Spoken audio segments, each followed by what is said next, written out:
أعوذ بالله من الشيطان الرجيم. بسم الله الرحمن الرحيم.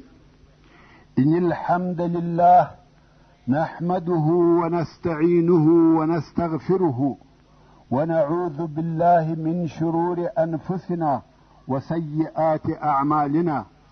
من يهده الله فلا مضل له ومن يضلل فلا هادي له، وأشهد أن لا إله إلا الله وحده لا شريك له، وأشهد أن محمدا عبده ورسوله صلى الله عليه وآله وسلم تسليما كثيرا.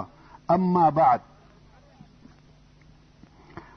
د سرور کائنات صلی الله علیه و آله وسلم ژوند. محترم ورونو، زموږ قصه دې ځای ته رارسېدلې وه. هم رسول الله صلی الله علیه و آله وسلم خپله توره د 5 وار دپاره پورته کړه او ویې فرمایل: څوک دغه توره د هغې په حق اخلي؟ ابو دجانه الانصاري رضی الله تعالی عنه چې نوم یې سماک ابن خرشه دی ولاړ سو، ویل: یا رسول الله، د دغه تورې حق څه شی دی؟ اصلا رسول الله صلی الله علیه و آله وسلم د دغه پوښتنې انتظار کاوه. تر اوسه چا پوښتنه نه ده ځینې کړې چې حق یې څه شی دی.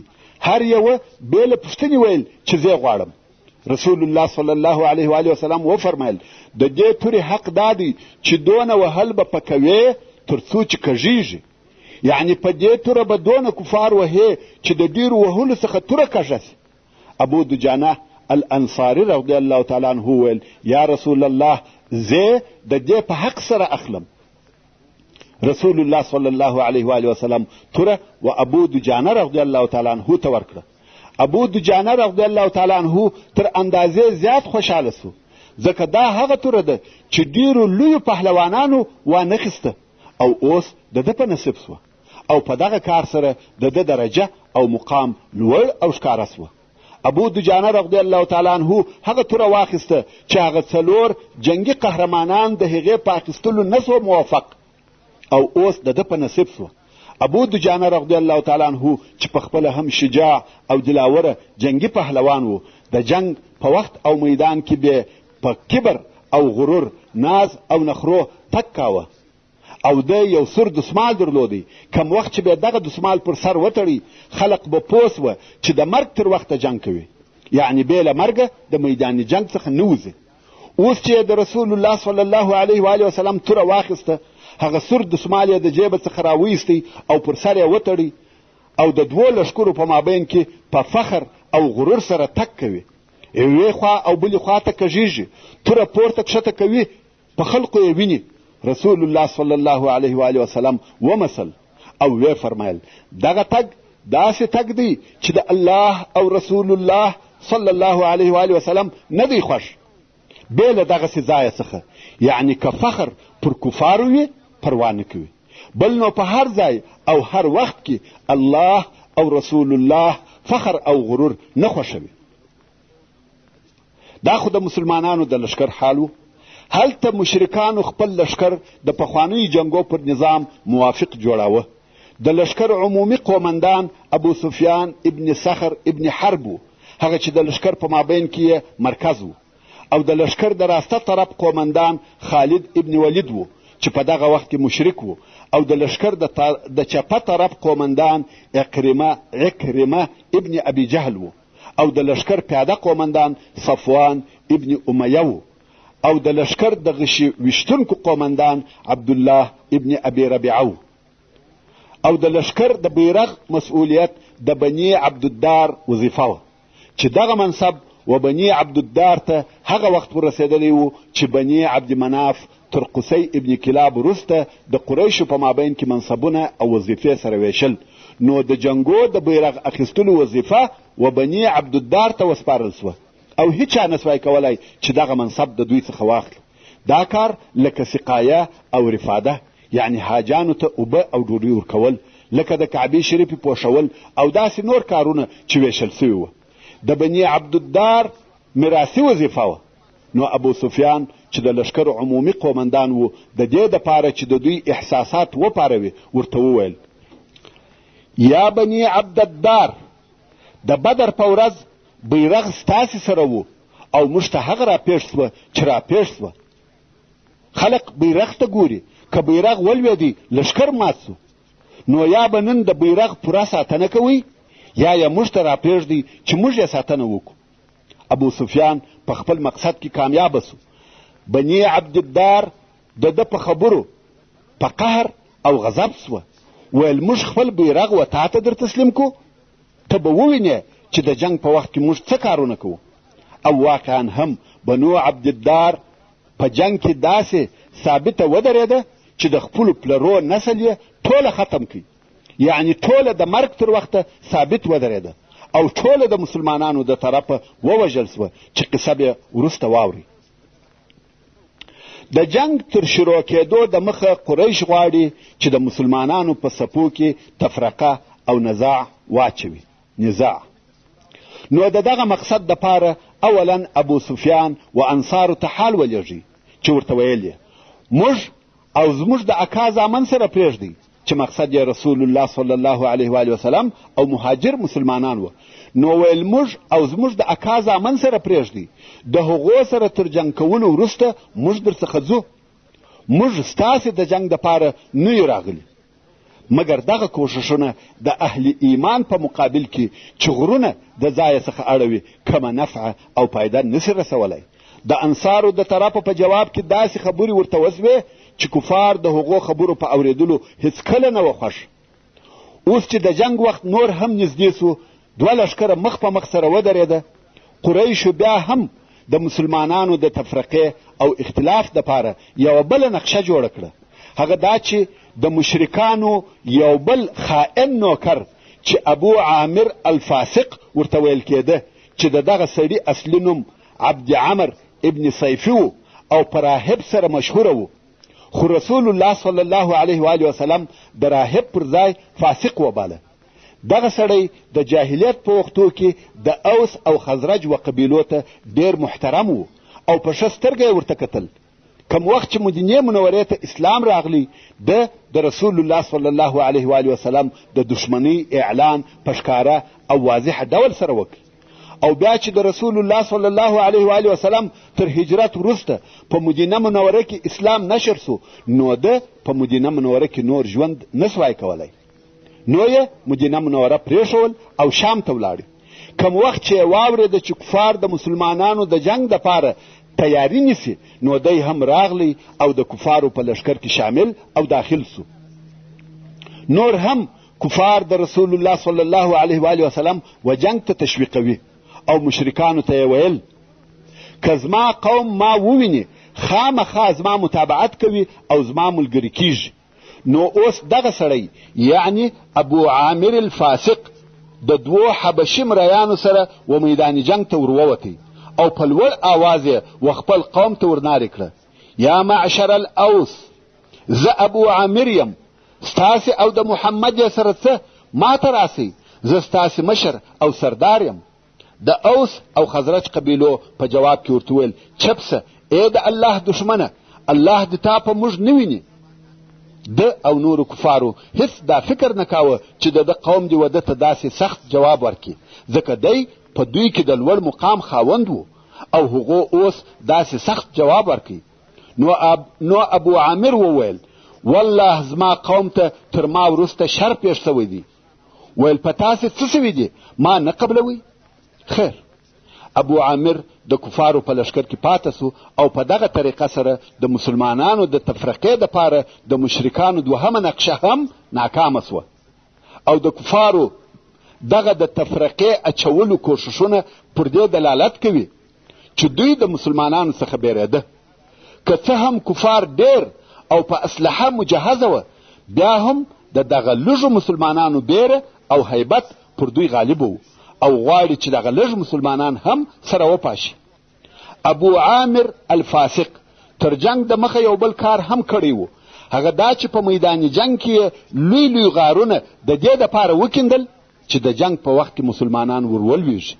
او تاسو ته معلومه ده که څوک و یوه غار یا کندې ته ولویږي هغه په اسانه سره وژل کیږي. نو ابو عامر څو نفره هم د ځان ملګري کړي وه او غارونه کیندي د پاره د دې چې مسلمانان ورولویږي. قریش هم هلته خپل لشکر و جنگ ته تشویقوي، مګر د هغو تشویق داسې نه دی لکه د مسلمانانو چې رسول الله صلی الله علیه و آله وسلم د ملائکو په نزول زیری ورکوي او یا داسې نور د تشویق او ترغیب کارونه. د کفارو د تشویق دپاره فقط ښځې وې. اوس د مشرکانو ښځې چې مشره د ابو سفیان زوجه هند بنت عتبه ده په جنگ کې د ګډون او اشتراک خپله حصه اخلي. د لشکر د صفو او قطارو په مابین کې دریې په لاس ګرځي، دریې وهي او د جنګیالیو د احساساتو د پارولو دپاره بیتونه او اشعار وایي. په غزلو کې به داسې اشعار ورته ویل که کامیاب اسواست موږ به محبت در سره کوو، کوربچې به درته اوارو، بالښتان به درته ایږدو، موږ به در سره لاس تر غاړه یو، او داسې نورې بې حیا خبرې. او که ناکام اسواست دشمن ته مشا وګرځول، نه تاسې زموږ یاست نه موږ ستاسې. دا د قریشو د تشویق طریقه وه. د مخه تر جنگ د مشرکانو څخه یو نفر چې نوم یې جبیر ابن مطعم و، یو حبشی مریی درلودی چې د مریی نوم یې وحشي ابن حرب و. دغه وحشي په نیزه ویشتلو کې ډېر ماهره و. په نیزه یې داسې ویشتل کول چې هیڅ واره یې نه خطا کېدی. نو دغه وحشي مریی وایي زما د مالک جبیر ابن مطعم اکا چې طعیمه ابن عدی نومېدی د بدر په ورځ ووژل سو. او اوس چې خلق و احد ته ځي نو ماته جبیر وویل که تا حمزه د محمد اکا زما د اکا په عوض ووژي ته حر او آزاد یې. ستا آزادي د حمزه په وژلو پورې تړلې ده. وحشي وایي ما هم دغه سودا قبوله کړه او د مشرکانو سره و جنگ ته راووتم. په خپل سر کې د خپلې آزادۍ خیالونه او فکرونه راګرځوم. زما نه د جنگ او نه د لشکر سره تعلق سته، فقط خپله آزادي غواړم، بل د هیڅ شي په فکر کې نه یم بیله د حمزه د وژلو. نه غواړم چې څوک ووژنم او نه غواړم چې په بل شي کې اشتراک وکم، بل هیڅ مقصد نه لرم بیله خپلې آزادۍ چې هغه د حمزه په وژلو پورې تړلې وه. نو وحشي فقط د دغه مقصد دپاره د جنگ و میدان ته داخل سو چې حمزه ووژني او دی آزاد سي. دا و میدان جنگ ته د وحشي د راتګ سبب و. محترم ورونو، د مخه تر دې چې د جنگ د واقعاتو په بیانولو شروع وکم خپل یو عذر به درته بیان کم. هغه دا چې د احد جنگ د ورځو او هفتو جنگ نو چې د هرې ورځې واقعات یې په ترتیب سره درته بیان کم. د احد د جنگ ټوله وخت او موده فقط نیمه ورځ وه. په سهار کې شروع سو او ماپښین پای ته ورسېدی او واقعات یې خورا ډیر دي. په یوه لحظه او یوه وخت کې دلته او هلته دورې هورې قسم قسم مختلف واقعات پیښیږي. که څه هم زه به تر ډېرې اندازې کوښښ وکم چې واقعات په ترتیب سره بیان سي، خو بیا هم نسم کولای چې ټوله واقعات په پوره ترتیب سره درته بیان کم، ځکه په یوه لحظه کې مختلفې واقعې پیښیږي. نو خود د حالاتو د بیانولو دپاره یو وار د میدان جنگ یوې حصې ته ځم او بیا بلې ته د پوره ترتیب مراعات نسم کولای. دغه عذر می تاسې قبول کړئ او اوس به د جنگ د واقعاتو په بیانولو شروع وکم. دوه لشکره سره نږدې سوه او د جنگ اولنۍ مرحلې شروع سوې. د جنگ اول پیلوزی د مشرکانو د بیرغ اخیستونکی طلحه ابن ابي طلحه العبدري و چې دا سړی د قریشو د مشهوره او دلاوره پهلوانانو څخه و. دا سړی پر اوښ سپور و، میدان جنگ ته راووتی او ویل څوک مبارزه را سره کوي. د ده د قوت او دلاورۍ په سبب خلق ځینې ګوښه سوه، مګر زبیر ابن العوام رضی الله تعالی عنه ور د مخه سو. هیڅ مهلت یې ورنه کوي. د زمري غوندې حمله یې پر وکړه، په ځغستا ور په هواسو هلته لوړ د ده اوښ ته ور وختي. سړی یې په یوه حمله د اوښه څخه کښته وغورځاوه او دی پر راوغورځېدی او د ده په توره یې حلال کړي. رسول الله صلی الله علیه و آله وسلم چې دغه په زړه پورې حمله او د کافر وژل ولیده، تکبیر یې ووایه او مسلمانانو هم تکبیر ورسره ووایه. رسول الله صلی الله علیه و آله وسلم و زبیر رضی الله تعالی عنه ته دعا وکړه او ویې فرمایل هر نبی لره حوارث ته او زما حواري زبیر دی. په دې جنگ کې هغه پهلواني چې د جنگو په شروع کې به کېده نه وسوه. جنگ شروع سو او لښکرې یو په بل سره ګډې سوې. د میدان جنگ په هره نقطه کې دوه لښکره سره اخته دي. په هغه وخت کې د عربو د جنگ طریقه داسې وه، هر لښکر به یو لوی بیرغ درلودی. که به د هر طرف بیرغ ولوېدی او بیا به نسو پورته، هغه لښکر مات و. او که به بیرغ ولاړ و، معنا دا چې لښکر منظم، ثابت او قائم دی، نور هم جنگ کوي. که به بیرغ ولوېدی او بیا به نسو پورته، معنا دا چې لښکر شکست وخوړی او د تیښتې په حال کې دی. مقصد دا چې یوازې د عربو نه بلکې په پخوانیو جنګو کې د لښکر حال پر بیرغ معلومه دی چې لښکر قائم دی او نور هم جنگ کوي، یا دا چې لښکر شکست وخوړی او تښت. اوس د مسلمانانو بیرغ د مصعب ابن عمیر رضی الله تعالی عنه څخه دی او د کفارو بیرغ د بني عبدالدار چې د قریشو یو شاخ دی د هغو څخه دی. د بني عبدالدار اول بیرغ اخیستونکی چې طلحه ابن ابي طلحه و او د زبیر رضی الله تعالی عنه د طرفه ووژل سو. بیا نو بیرغ د هغه ورور عثمان ابن ابي طلحه واخیستی. او دا خو مهم په یاد دی چې ابو سفیان ورته ویلي وه چې یا بني عبدالدار، د بدر په ورځ هم بیرغ ستاسې په لاس کې و او ولوېدی. که نن ورځ هم بیرغ درڅخه لویږي، اوس یې لا راپرېږدئ. هغو ویل قسم دی هیڅ کله به بیرغ ولوېدلو ته نه پرېږدو. حمزه رضی الله تعالی عنه چې جنگي پهلوان او قهرمان دی او دا هم ورته معلومه ده چې د کفارو د شکست دپاره اسانه لار دا ده چې بیرغ یې ولوېږي. نو یې د جنگ په شروع کې یو څو نفره د ځان ملګري کړه چې د کفارو بیرغ به ثابته او ولاړ نه پرېږدو. اوس چې عثمان ابن ابي طلحه بیرغ په لاس شعرونه وایي میدان جنگ ته راووتی. حمزه رضی الله تعالی عنه د بیرغ پر طرف ډیره سخته او شدیده حمله شروع کړه. چپه او راسته طرف ته وهل کوي، کفار وژني لکه ژرنده چې په مخه ورځي هغه میده کوي. څو د کفارو بیرغ ته ورسېدی، هغه نفر چې بیرغ یې په لاس کې و په توره یې پر اوږه ووهه، لاس یې د اوږې سره په هوا سو، حتی سږی یې معلوم سو. دا خو ووژل سو او د جنگ په اولو دقیقو کې د کفارو بیرغ ولوېدی. ډېر ژر د ابو طلحه بل زوی ابو سعد ابن ابي طلحه بیرغ پورته کړي.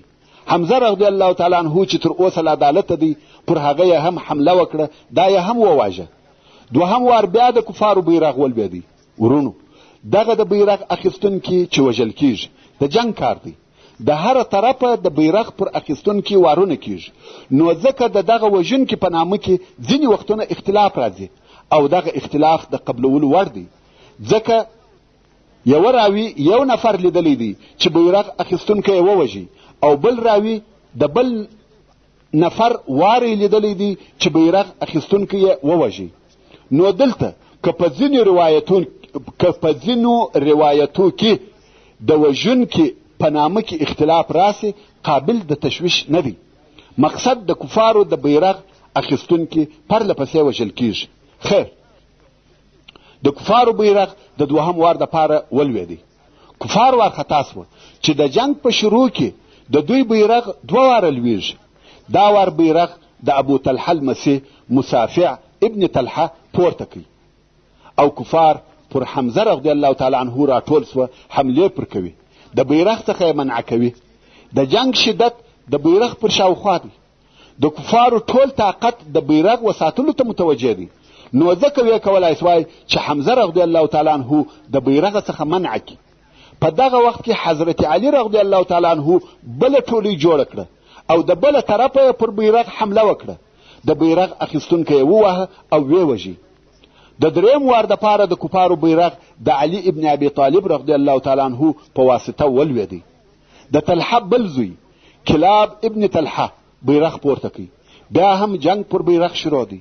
علي رضی الله تعالی عنه چې تر اوسه له عدالته دی، بیا یې حمله پر وکړه، دا یې هم ووژي. د څلورم وار دپاره بیا د کفارو بیرغ ولوېدی او د ابو طلحه د کورنۍ 5 نفره ووژل سوه. د کفارو لښکر د میدان جنگ د شاوخوا څخه ورته ګوري چې بیرغ ته څه پیښه ده، لویږي او پورته کیږي. ټول کفار د بیرغ په انتظار دي. چې څه به ورته پیښه سي او د جنگ شدت هم ټوله د بیرغ پر شاوخوا دی. کفارو ډېرې سختې حملې شروع کړې چې علي او حمزه پر شا کې د بیرغ د شاوخوا ټول کفار و دوی ته متوجه دي. هلته د طلحه بل زوی چې جلاس ابن طلحه نومېدی بیرغ پورته کوي.